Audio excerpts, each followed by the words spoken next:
প্রধানমন্ত্রীর উদ্যোগে প্রধানমন্ত্রীর দেশ উন্নয়নের প্রধানমন্ত্রীর দেশ শিখরের উন্নয়নের শিখরের জন্য আমার মনে এত আনন্দ। আমি নাচে গায়ে জনগণদের দেখাতে চাই যে কত আনন্দে আছি আমি, এই জন্যই নাচতেছি। যে আমি শেখ হাসিনাকে অনেক ধন্যবাদ দেই, অনেক প্রশংসা করি এবং মা বলে তাকে স্বীকার করি। প্রধানমন্ত্রী শেখ হাসিনা উন্নয়নমূলক কর্মকাণ্ডে আমরা খুশি হয়ে গাজীপুর 1 আসন থেকে আসছি। আমাদের মাননীয় প্রধানমন্ত্রী যে আমাদেরকে উপহার দিতেছে মেট্রো রেল, পদ্মা সেতু, বঙ্গবন্ধু টানেল, তাতে আমরা তার উন্নয়নমূলক কাজের জন্য সবাই সন্তুষ্ট খুশি। সেই হিসেবে আগামীতে আমরাও মাননীয় প্রধানমন্ত্রীকে ভোট দিয়ে জয়যুক্ত করতে চাই।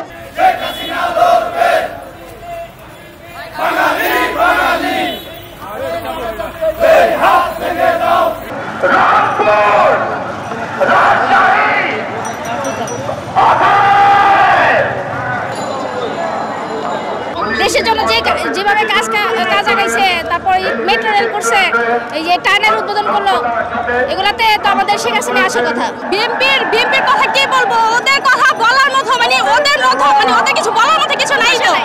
ওদের মানে বলার মতো ওদের কোন আমরা গণার মতো ধরি না। বিএনপির লোকেদের আমরা গণার মতো ধরি না, কারণ দেশের জন্য কিছু করেই নি ওরা। ওদের কি বলবো, ওদের বলার মতো কিচ্ছু নাই।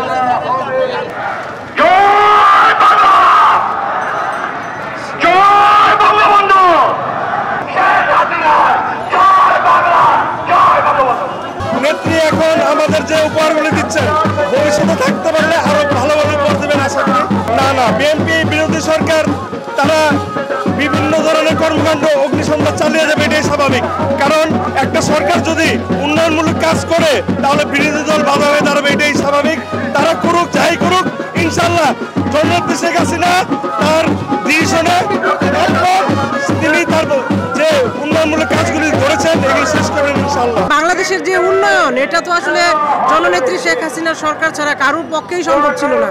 এবং তিনি যদি না নেতৃত্বে আসতেন, বাংলাদেশ আজকের পর্যায়ে আসবে এটা কেউ চিন্তাও করতে পারতো না।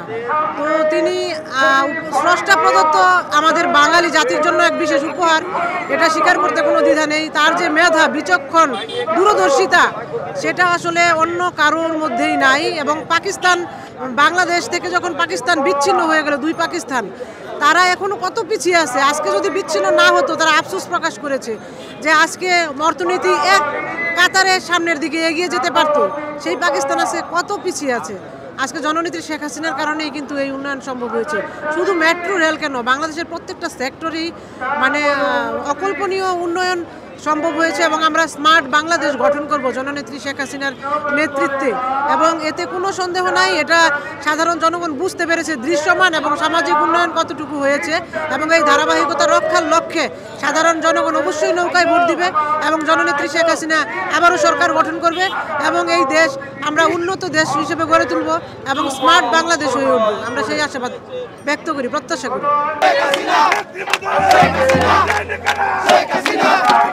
সংবাদ, ফিচার ও অনুষ্ঠানের জন্য ভিজিট করুন সংবাদ প্রকাশের ওয়েবসাইট এবং যুক্ত থাকুন ফেসবুক পেজ ও ইউটিউব চ্যানেলের সঙ্গে।